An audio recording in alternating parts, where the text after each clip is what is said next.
శ్రీమాత్రే నమః. అందరికీ నమస్తే అండి. అందరూ ఎలా ఉన్నారు? ఒక 4, 5 డేస్ నుంచి వీడియోస్ అయితే ఏం అప్‌లోడ్ చేయలేదు. నాకు కొంచెం హెల్త్ బాలేక. మొన్న శుక్రవారం నాడైతే నేను మణిద్వీప వర్ణన ఉద్యాపన చేసుకున్నానండి. మణిద్వీప వర్ణన ఉద్యాపన అంటే 32 రకాల పువ్వులు 32 శుక్రవారాలు చేసుకున్నాను.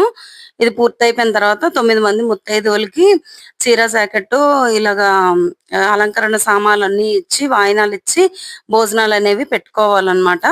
నేను మొన్న శుక్రవారం మొదటి శుక్రవారం శ్రావణ మాసం కదా అని శుక్రవారం నాడు ఉద్యాపన అయితే చేసుకున్నాను. ఆ రోజు నేనేంటంటే ఇచ్చానంటే ఇలాగా అద్దం, పన్నీ, కాటుక, తిలకం, గాజులు, పౌడర్ డబ్బా, అలాగే గోరింటాకు, నెయిల్ పాలిష్, తర్వాత పారాణి ఇవన్నీ ఒక బాక్సులు కొన్నానండి నేను. ఆ డబ్బాల్లో పెట్టేసి ఇవన్నీని ప్యాక్ చేసి అలా బాక్సులతో ఇచ్చామన్నమాట. కవర్‌లో ప్యాకింగ్ చేసుకోవచ్చు.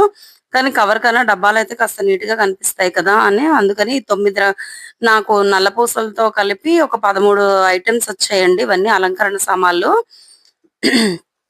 ఇలా 13 రకాల ఐటెమ్స్ ఇచ్చాం.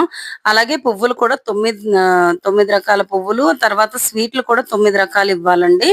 అంటే ఒక్కళ్ళకి ఒక రకం కాకుండా 9 రకాలు 9 మందికి ఇవ్వాలన్నమాట.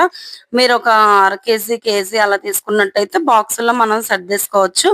అగోండి ఆ డబ్బాలు కనిపిస్తున్నాయి కదా! ఇలా అలంకరణ సామాన్లన్నీ డబ్బాలో పెట్టి, తర్వాత 9 రకాల స్వీట్లు కూడా తీసుకొచ్చాము. ఇగోండి 9 రకాల స్వీట్లు ఇవన్నీని బాక్సుల్లో వీటిని కూడా సర్ది పెట్టేసాము. ఇదిగోండి అమ్మవారినైతే నేను ఇలా అలంకరణ చేశాను. పెద్ద ఫోటో తీసుకున్నాను. నా దగ్గర చిన్న ఫోటో ఉండేది.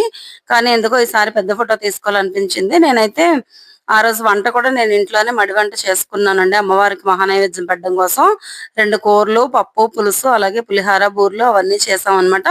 ఇగోండి 9 మంది ముత్తైదువుల్ని ఇలా కూర్చోబెట్టి వీళ్ళకి భోజనాలైతే ఇలా పెట్టుకోవాలన్నమాట. ఎప్పటినుంచో నాది పూర్తయి 8 నెలలయింది. 8 నెలల నుంచి ఉద్యాపన అనుకుంటున్నాను. కానీ ఇప్పటికైతే అమ్మవారి అనుగ్రహం వల్ల నా ఉద్యాపన అయితే పూర్తయిపోయిందండి. చాలా బాగా అయింది ఉద్యాపన అనేది.